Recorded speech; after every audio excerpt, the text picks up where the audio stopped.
Olá, senhoras e senhores, sejam muito bem-vindos à nossa aula de Direito Civil, concurso para o Tribunal de Justiça do Paraná, cargo de analista judiciário, banca AOCP, ano 2025. Muito bem, terminamos finalmente a parte das pessoas na aula passada, vimos tudo a respeito de pessoas naturais e pessoas jurídicas, tudo aquilo que interessa para o nosso concurso. Bem explicado. Muito bem. Hoje nós temos o desafio de vencer o tópico domicílio. Pessoal, bem mais tranquilo, tá? Hoje vai ser uma aula bem mais sossegada, bem mais tranquila. Do ponto de vista de tempo, vai ser uma aula mais rápida e de conteúdo, uma aula mais prática. Vocês vão ver que é um conteúdo bastante acessível, tá? Pouca doutrina, pouca teoria, mas as questões práticas a respeito de domicílio. Dito isso, eu vou me permitir convidá-los a dar uma olhadinha no nosso índice do Código Civil. Eu já separei ele aqui para a gente, índice sistemático do Código Civil. Veja aqui, ó, o que nós, pelo que nós já passamos. Então tá aqui, ó, pessoas, vocês estão vendo aqui a respeito das pessoas. Aí vimos as pessoas naturais, semana passada vimos as pessoas jurídicas, aqui no meio vocês lembram, tem capacidade, personalidade jurídica, ali no capítulo 1, do título 1, capítulo 2, a respeito da ausência a gente pulou, vimos pessoas jurídicas e hoje vamos ver aqui, ó, domicílio, tá? É esse título 3 dedicado especialmente ao domicílio, é disso que nós vamos tratar, tá? Aproveitando que estamos aqui, vamos dar uma olhadinha um pouquinho mais para frente. Olha, na aula que vem nós vamos tratar sobre bens, tá? Aí ainda teremos para vencer fatos jurídicos, atos jurídicos lícitos e ilícitos e prescrição e decadência, tá? O nosso programa termina aqui, em prescrição e decadência. A gente nem vai ver prova, a questão da prova. Por quê? Porque não está no nosso programa, tá? Como eu havia dito em alguma aula anterior, nós veremos então a parte geral do Código Civil. Não vamos entrar aqui, ó, vocês podem ver a parte especial. Vamos dar uma olhadinha no tamanho do problema, só para vocês terem uma ideia. Então, olha aqui, ó, eu vou fechar, vou fechando aqui para a gente ter uma ideia. Então, a gente viu aqui, e a gente vai mais ou menos até aqui, ó. Isso aqui é o nosso programa de Direito Civil para o concurso de técnico judiciário do Tribunal de Justiça do Paraná, tá? Esse daqui, vocês estão vendo a bolinha aqui passeando? Então é esse aqui. Agora olha o tamanho do Código Civil, olha o tamanho do problema. Estão percebendo? Quanta coisa ficou de fora desse programa? Por que eu estou mostrando isso? Para vocês entenderem que quando eu digo que o programa é enxutinho, e talvez alguém possa pensar que não, que na verdade é muita matéria, é muita coisa, bom, de fato concordo de um certo ponto de vista que é bastante coisa, entretanto poderia ser muito mais. Desse ponto de vista é um programa enxutinho, tá bem? É bom que a gente saiba disso mais ou menos quando a gente navega, né? Que a gente dê uma olhadinha no mapa de vez em quando para saber se estamos na direção certa, para saber de onde saímos e onde queremos chegar, tá? Eu gosto sempre de fazer isso, gosto de me situar para não ficar me sentindo perdido, à deriva. Eu não gosto de me sentir assim. Também não quero que vocês se sintam assim, tá? Então, nós estamos aqui, tá? Em domicílio. Hoje vamos começar e encerrar essa questão relativa a domicílio. E já passamos pelas pessoas naturais e jurídicas e tudo que se encontra lá dentro, conforme aulas anteriores. Feito este prólogo, vamos direto para o nosso Código Civil, como de resto costumamos fazer, né? Direto na legislação, porque afinal de contas o que vai cair na prova está aqui, tá? Vai estar aqui, nessas linhas, nesses artigos, incisos, parágrafos. É daqui que o examinador vai tirar as nossas questões, tá? Aproveito, olha, deixei aqui da aula passada, aproveito para pedir o like. Como eu vi um youtuber falando esses dias, deixa o like e dá confiança, estamos no comecinho da aula, confie que você vai gostar. que você vai querer deixar o like. Confia, o like dá confiança. Aqui, ó, um coraçãozinho para mim e um para você. Não deixe de se inscrever com o sininho, tá? Para que você receba as notificações quando postarmos novas aulas e encaminhe. Divida, vamos dividir, compartilhar o conhecimento. Envie para os seus amigos, para os seus parentes, as pessoas que têm de alguma forma interesse nesse concurso. Você pode encaminhar, vai ajudar bastante no engajamento do canal. Mas não só isso, eu vou acrescentar aqui a respeito de perguntas. Tem perguntas? Coloca ali nos comentários. Tem um elogio, uma sugestão, uma crítica? Coloque ali nos comentários. É sempre muito bem-vindo, tá bem? Ok? Chega de enrolação, vamos direto para a nossa aula artigo 70 do Código Civil. Sempre lembrando, estamos no Código Civil, artigo 70, vamos tratar de domicílio. E afinal de contas, o que é o domicílio? O domicílio da pessoa natural. Veja que ele já fez aqui uma separação, né? Então, a partir daqui, nós vamos falar de domicílio de pessoas naturais, aquilo que a gente conhece como pessoa física aí no popular, tá? O código chama de pessoa natural. É o lugar onde ela estabelece a sua residência com ânimo definitivo. Aí aqui, ó, nós vamos ter dois elementos que vão compor o domicílio. É o lugar onde ela estabelece, olha o verbo aqui, ó. Lugar onde ela estabelece a sua residência e aí com ânimo definitivo.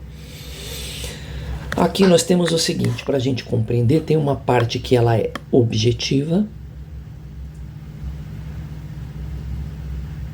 e aqui subjetiva.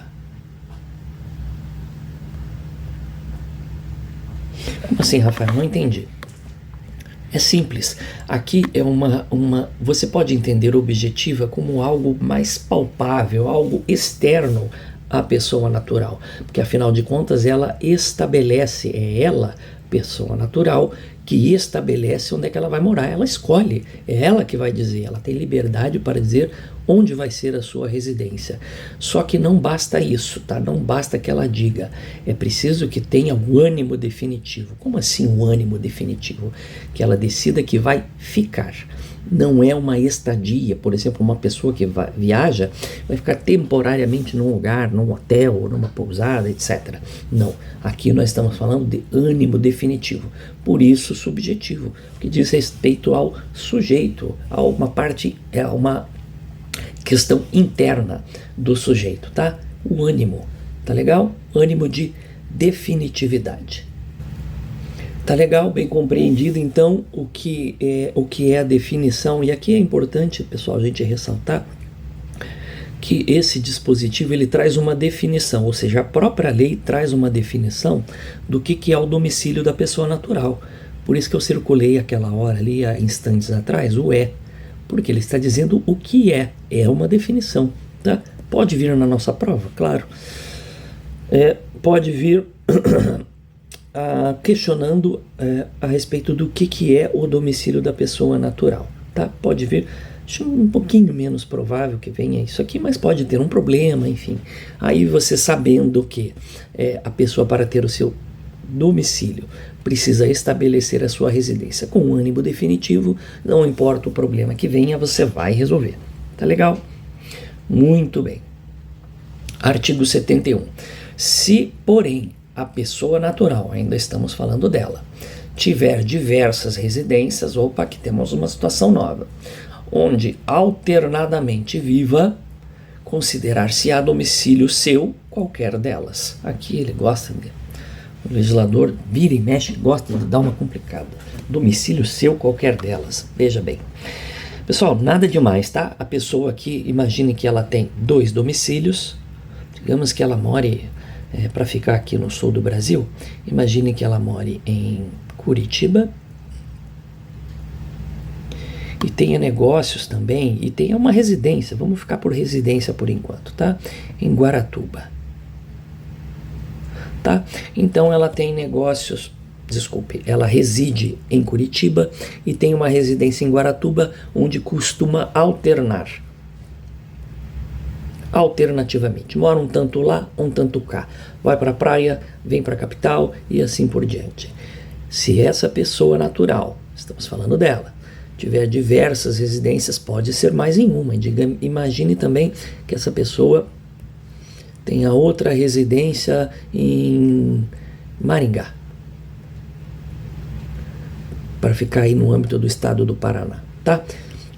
Então ela tem residência em Curitiba, em Guaratuba e Maringá, e fica alternadamente residindo, morando nessas 3 cidades, vivendo, eu acho que é o melhor verbo, vivendo nessas 3 cidades, considerar-se-á domicílio dela, qualquer delas.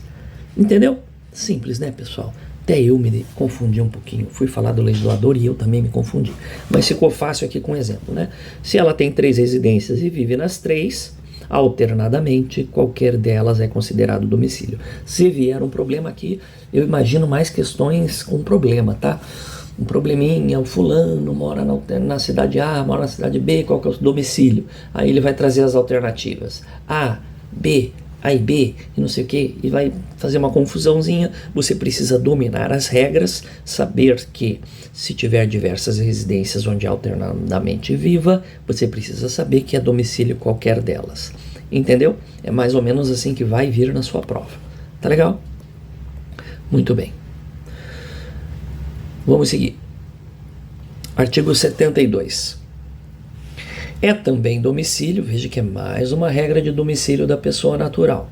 Quanto às relações concernentes à profissão, é por isso que ali em cima eu não quis falar a respeito das atividades profissionais dela, tá? Que eu fiquei na residência. Por quê? Porque eu já sabia que ia haver uma regra aqui específica sobre a profissão. Então, é também domicílio natural quanto às relações concernentes à profissão, o lugar onde é esta exercida. Aí aqui ficou claro, né, que nós estamos falando especificamente da pessoa natural e a sua profissão, onde ele a exerce, né? Onde ele exerce, onde ele tem essas suas relações profissionais. Onde vai ser em relação a essas relações profissionais, vai ser o lugar onde ele exerce. Digamos que ele mora numa cidade A e exerce sua profissão na cidade B. Em relação a esta situação, a cidade B, no que se refere à sua profissão, vai ser a cidade B. Bem esclarecido? Fácil, né? Parágrafo único. Se a pessoa exercitar profissão em lugares diversos, veja como tem até uma relação aqui, né? Aqui nós estamos falando de residências diversas, aqui é profissão em lugares diversos. Cada um deles constituirá domicílio para as relações que lhe corresponderem. É algo semelhante ao que a gente viu aqui. Então, se ele tiver a profissão, exercer a profissão em lugares diversos, aonde ele vai ter domicílio? Então, ele vai ter domicílio para as relações que lhe corresponderem, ou seja, tem domicílio profissional na cidade A e na cidade B. Aqui ele pratica determinadas atividades, aqui ele pratica outras. Para cada atividade vai ser essa cidade, o seu domicílio, e aqui para essas atividades, essa outra cidade. Então, pessoal, aqui o importante é saber essas regras, mas também saber que a pessoa pode ter mais de um domicílio, tá? Especialmente para quem não tem aí muita intimidade com a matéria, talvez na hora da prova, se você não estivesse assistindo a essa aula, você pudesse, puxa vida, uma pessoa tem mais de um domicílio, será que isso é possível? Sim, chama-se pluralidade de domicílios. Pluralidade de domicílios, tá? A pessoa pode sim ter mais de um domicílio, tanto residencial quanto profissional. A gente está vendo aqui quais são as possibilidades e como é que a legislação trata isso. Ela vai dizer o que, aliás, ela vai dizer quais serão esses domicílios, ok? Muito bem, então é plenamente possível a pluralidade de domicílios, de maneira que, aqui no caso de profissão em lugares diversos, exercício de profissão em lugares diversos, cada um deles, lugares, constituirá domicílio para as relações que lhe corresponderem. Ficou bem claro naquele exemplo lá, né? A aqui e B aqui, tá? É essa a ideia, bem simples, tá? 73. Ter-se-á por domicílio da pessoa natural que não tenha residência habitual o lugar onde for encontrada. Aqui é uma regra específica, aquele que não tem residência habitual. Você pode imaginar, por exemplo, um andarilho. Um andarilho, ele tem residência, ele passa de uma cidade, vai para outra, não tem uma residência fixa, ele não tem, portanto, o ânimo definitivo, tá? Ele é uma pessoa que se muda, ele é um nômade, tá? Neste caso, temos uma regra específica, desde que ele não tenha residência habitual, onde ele for encontrado. Precisou dessa pessoa para estabelecer o domicílio dela, por qualquer razão, onde é que o senhor mora? Não, eu não tenho casa, eu sou andarilho. Hoje estou aqui, amanhã posso estar em outro lugar. Pois o senhor está aqui hoje, o senhor foi encontrado aqui hoje, o seu domicílio é aqui, nesta cidade onde foi encontrado. Certo? Simples, né? Muito bem, vamos em frente. Artigo 74. Muda-se o domicílio transferindo a residência com a intenção manifesta de o mudar. Aqui nós já estamos falando de mudança de domicílio. A pessoa reside, vive no domicílio A, ela quer mudar para o B. Tá? É disso aqui que nós estamos falando, mudança de domicílio. Quando ele transfere a residência com a intenção, veja que nós estamos falando do ânimo de novo. Um elemento, portanto, subjetivo, ele tem a intenção manifesta. Manifesta quer dizer clara, evidente de mudar. Ele está se mudando, está com o caminhão cheio, está fechado, com móveis até a boca para ir embora. Então ele tem uma intenção manifesta de mudar, tá? É isso que se considera mudança de domicílio. Ok. Aí vem o complemento aqui no parágrafo único. A prova da intenção resultará do que declarar a pessoas, municipalidades dos lugares que deixa e para onde vai, ou, se tais declarações não fizer, da própria mudança com as circunstâncias que a acompanharem. Pessoal, o que quer dizer aqui? Bom, eu me mudei da cidade A, estou indo para a cidade B. Tá? O que eu declarei aqui para o município? Olha, estou deixando a cidade A, por isso que ele fala aqui em municipalidades, tá? E vai lá e fala, estou saindo daqui e estou indo para cá. Por mais que seja manifesta a minha intenção de mudar, eu fiz essa declaração, então pronto. Aqui nós temos a prova da intenção do que eu declarei lá na prefeitura, né, na municipalidade. Você pode entender aqui a prefeitura. Fui lá na prefeitura e falei, olha, encerra meu IPTU, encerra aí o que eu tenho de cadastro, porque eu estou indo embora. Aí vou para a nova cidade, vou na prefeitura, quero abrir um novo cadastro, vou pagar o IPTU, etc. Tá legal? Agora, a gente sabe que nem todo mundo faz isso, né? Nem sempre demanda esse tipo de situação a gente fazer uma mudança, tá? Se a gente não fizer isso, então a própria mudança, desde que manifesta, com as suas circunstâncias que a acompanharem, vão fazer a prova da intenção de mudar. Então, por exemplo, eu não fui na prefeitura, eu não fiz nada, eu simplesmente entreguei a casa lá que estava alugada para mim, aluguei uma nova casa na outra cidade que eu pretendo ir, fui com caminhão, mala e cuia. Aí cheguei na nova casa, fiz lá a conta de luz do meu nome, fiz a conta de água no meu nome, fiz um contrato de locação no meu nome. Então aqui você percebe que as circunstâncias, não necessariamente declaradas à municipalidade, que as circunstâncias fizeram prova de que, nós estamos falando de prova dessa mudança, né, que deve ser manifesta, fazem prova de que realmente mudei de domicílio. Entendeu? É isso, basicamente é isso. A explicação ela é mais, assim, a situação é simples, mas demanda uma explicação até em razão do texto, né? Que a gente vê ali que é um pouquinho confuso, mas se você for analisar bem, é uma situação bem tranquila, né, pessoal? Mais uma situação tranquila. Aqui a já famosa estrelinha, que vai brilhar na nossa prova.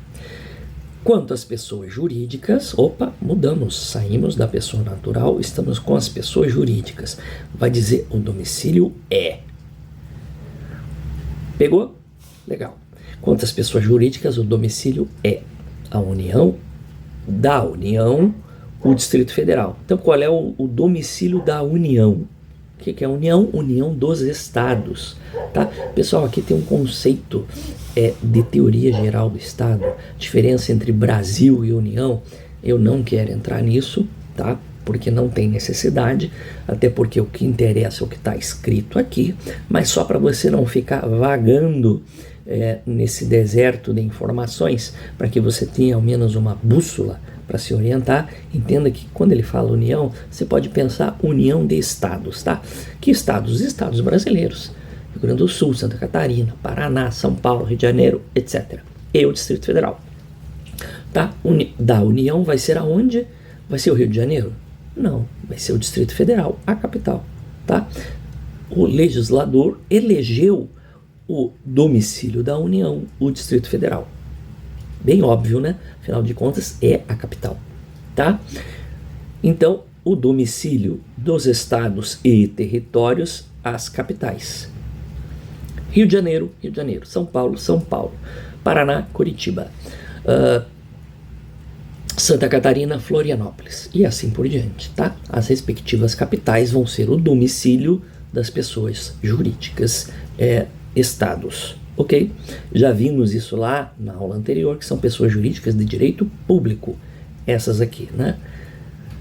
União, estados, territórios e municípios. O Distrito Federal também mas aqui a gente está tratando separadinho porque ele vai ser o domicílio, tá?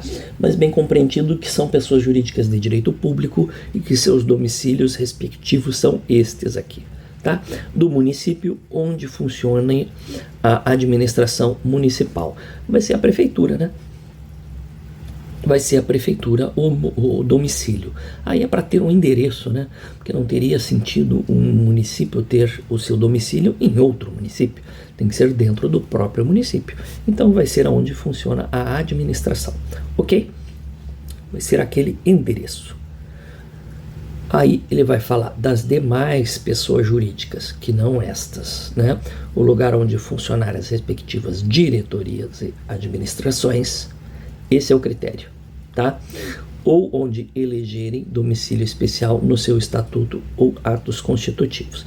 Então tem estatuto ou contrato social, etc., atos constitutivos, que elegeu o domicílio, vai ser este eleito, tá? Nos atos constitutivos ou estatuto. Caso contrário, se não diga nada, esses instrumentos vai ser o lugar onde funcionar as respectivas diretorias e administrações. Então nós temos dois casos aqui, que pode ser onde a própria pessoa jurídica elegeu, ou onde funcione diretorias e administrações, que também pode vir um probleminha, né? Que diga que lá determinada pessoa jurídica não teve nos seus estatutos a eleição de domicílio, inclusive chama-se assim, né? Domicílio de eleição. Tá legal? Muito bem. Vamos para a nossa regra do parágrafo 1º, que vai tratar de estabelecimentos em lugares diferentes. Da mesma forma que a pessoa natural, a pessoa jurídica também pode ter diversos estabelecimentos em lugares diferentes, né? Nesse caso, cada um dos estabelecimentos será considerado domicílio para os atos nele praticados. À semelhança do que vimos, imagine uma pessoa jurídica que tem o domicílio A e que pratica atos neste domicílio, e tem um segundo domicílio, B, e que pratica atos também aqui, tá? Neste outro domicílio. Aí, para esses atos vai ser competente o A, vai ser o domicílio A, e o B vai ser domicílio para estas atividades aqui praticadas. Bem tranquilo, né? Muito parecido com o que acontece com a pessoa natural. Que nós vamos ter a regrinha do parágrafo 2º, que vai dizer: se a administração ou diretoria tiver sede no estrangeiro, aqui é a citação nova, né? por isso uma regra à parte, porque ela pode ter administração e diretoria no estrangeiro. Então, neste caso, haver-se-á por domicílio. Então, será domicílio da pessoa jurídica que tiver sede no estrangeiro, no tocante às obrigações contraídas por cada uma das suas agências, o lugar do estabelecimento, cito no Brasil, a que ela corresponder. Então, digamos que essa empresa é uma multinacional e vai ter administração ou diretoria no estrangeiro. Imagina o Google aí, né? Uma empresa que tem lá a sua administração e diretoria no estrangeiro, tá? Onde é que vai ser o domicílio? Onde é que eu poderia demandar o Google? Já que é uma pessoa jurídica, no tocante a obrigações contraídas por cada uma das suas agências. Então, se ele tiver uma agência, digamos, em São Paulo, ele tem lá uma agência, o Google vai ter uma agência em São Paulo.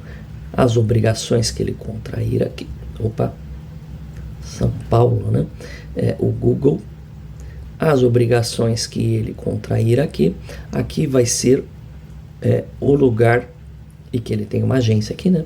Aqui vai ser o lugar deste estabelecimento no Brasil. Entendeu? Correspondeu essas atividades à agência aqui.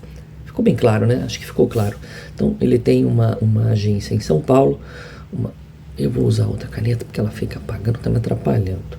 O que eu quero dizer, ele tem uma agência em São Paulo, pratica as atividades aqui, é aqui que vai ser o domicílio, considerado ainda que a administração ou diretoria situe-se no estrangeiro. Bem esclarecido. Muito bem, artigo 76.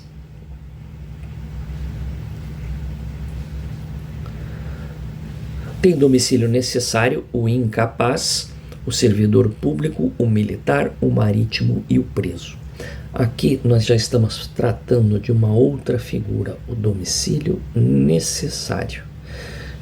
O que quer dizer domicílio necessário? É o que é estabelecido por lei, ao contrário do domicílio comum das demais pessoas naturais e jurídicas, que elas podem escolher tanto pelo critério da residência com ânimo definitivo, quanto pelo critério da fixação no estatuto.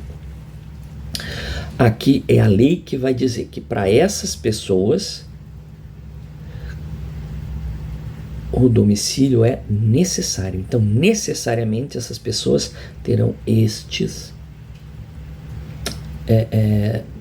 essas pessoas terão o domicílio necessário. O incapaz, aí aqui nós vamos ver, vamos ler que eu acho que fica mais fácil. Então vamos lá, a respeito do incapaz. É o do seu representante ou assistente. Então, uma criança, vamos imaginar uma criança, um menor de 16 anos, vimos já na primeira aula a respeito dos absolutamente incapazes. Então, o incapaz, vamos imaginar, então, que é um menor de 16, no caso, o seu representante, né? A gente viu que o menor de 16 é representado e o maior de 16 e menor de 18 é assistido. A gente viu isso lá, tá? Para essas pessoas menores de 18 anos, por exemplo, o domicílio deles é o do seu representante ou assistente. Onde morar o pai e a mãe vai ser o domicílio da criança ou do adolescente. Basicamente é isso que quer dizer. Nós lembramos que lá no Código Civil, lá para cima, nós temos mais hipóteses de relativamente incapazes. Então, por exemplo, pródigo, ébrio eventual, tá lembrado disso? Vai ser o domicílio do seu assistente, do seu respectivo assistente, tá? Do servidor público, olha aí, ó. Assim que tomarmos posse no Tribunal de Justiça do Paraná, no cargo de técnico judiciário, nós seremos servidores públicos, e aí o nosso domicílio vai ser domicílio necessário. E vai ser aonde? Vai ser lugar em que exercer permanentemente suas funções. Então, você foi lotado lá em Curitiba, o seu domicílio necessariamente vai ser Curitiba.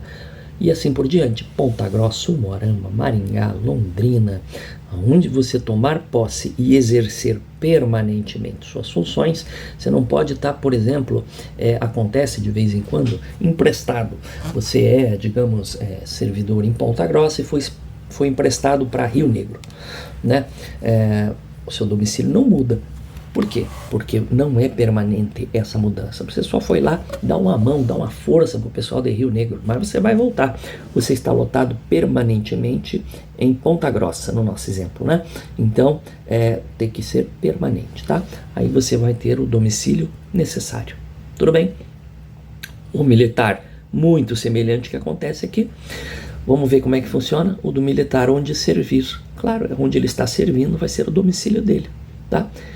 E sendo da Marinha, aí temos uma particularidade, ou da Aeronáutica, a sede do comando assim, a que se encontrar imediatamente subordinado, tá? Então, se ele é sediado, vamos dizer, em Brasília, mas voou para o Rio de Janeiro, vai ter algumas operações lá no Rio de Janeiro, etc. Mais ou menos como funciona aqui, tá? Não é permanente, tá? Então, ele está sediado. No caso do marinheiro e do aeronauta, ele está sediado, ele está domiciliado, um domicílio necessário onde for a sede do comando, tá? Onde ele está subordinado, tá? No caso do nosso exemplo, lá em Brasília. Muito bem. O do marítimo, que não é o marinheiro, né? O marítimo, ele não é, vamos dizer, o marítimo é o marinheiro civil, vamos dizer assim, né? Não militar, onde o navio estiver matriculado. Todo navio tem uma matrícula, precisa ter uma regulamentação, e é onde estiver, porque justamente essas pessoas, o marinheiro civil militar, o militar da aeronáutica, eles saem, né? Enfim, eles vão de avião ou de navio, eles precisam sair dali das bases, das respectivas bases, né, onde o navio estiver ancorado, aí no caso aqui do marinheiro, enfim, precisa estabelecer, e aqui para ele vai ser onde estiver matriculado o seu navio. E no caso do preso, o lugar em que cumprir a sentença, não poderia ser diferente, né? Afinal de contas, ele está com a sua liberdade tolhida para cumprir sentença, tá? Então, se ele está preso, o seu domicílio necessário vai ser onde ele estiver cumprindo a sua sentença. Tá legal? Fácil, bem explicativo, né? Aqui o dispositivo é bem autoexplicativo. Estamos quase chegando no final. Essa aula foi bem rapidinha. Artigo 77. O agente diplomático, aqui temos uma regra específica, acho menor probabilidade de ser cobrada, mas pode ser, tá? E como a gente já está finalizando em uma regra simples, vamos vê-la. O agente diplomático do Brasil, que citado no estrangeiro, citado quer dizer que ele foi avisado que alguém entrou com processo contra ele, tá? Citação, grosso modo, é isso aí, é a primeira comunicação do processo. Então, se ele foi citado no estrangeiro e ele alegar extraterritorialidade, ele estiver, por exemplo, ele é um diplomata brasileiro, está lá na Índia, e chega lá via carta rogatória, que é o nome do documento que se envia para o estrangeiro. O governo brasileiro, o Poder Judiciário brasileiro, vai enviar para o Poder Judiciário lá da Índia e falar, olha, tem um processo contra o nosso diplomata aí, e ele fala, não, mas eu estou na Índia, aqui a lei brasileira não se aplica, então eu alego a extraterritorialidade, é isso que está dizendo aqui, tá? Sem designar onde tem no país seu domicílio, ele alega que está fora, que a lei brasileira não se aplica lá. Mas ele não fala que aqui no Brasil onde é que ele tem domicílio. Então ele poderá ser demandado no Distrito Federal ou no último ponto do território brasileiro onde o teve o quê? O domicílio. Então ele morava em São Paulo com um ânimo definitivo, como nós vimos lá em cima. Então ele poderia ser demandado em São Paulo, foi o último ponto do território brasileiro, ou em Brasília, tá? Que é onde fica lá o Itamaraty, que é o órgão responsável pela diplomacia brasileira. Tá legal?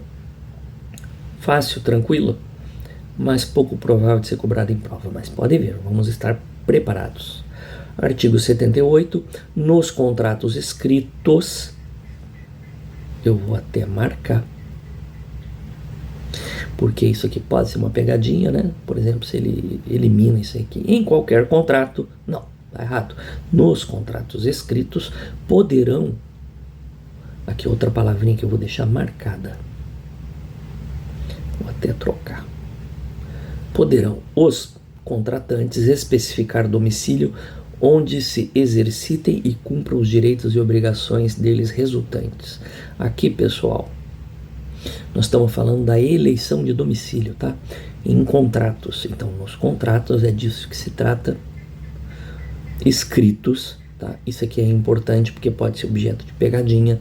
Poderão, não quer dizer que deverão, poderão os contratantes especificar o domicílio. Então, eles é que vão dizer, olha, aqui onde temos direitos e obrigações resultantes do nosso contrato, nós vamos estabelecer um domicílio. Digamos que você tem uma empresa em São Paulo, contratando com uma empresa de Curitiba e que eles vão eleger um domicílio. Eles vão, por exemplo, estabelecer o domicílio de registro, tá? Lá em registro, a empresa de São Paulo vai descer, a empresa de Curitiba vai subir e eles vão fazer uma obra, digamos que seja uma construtora, sei lá, lá em registro, tá?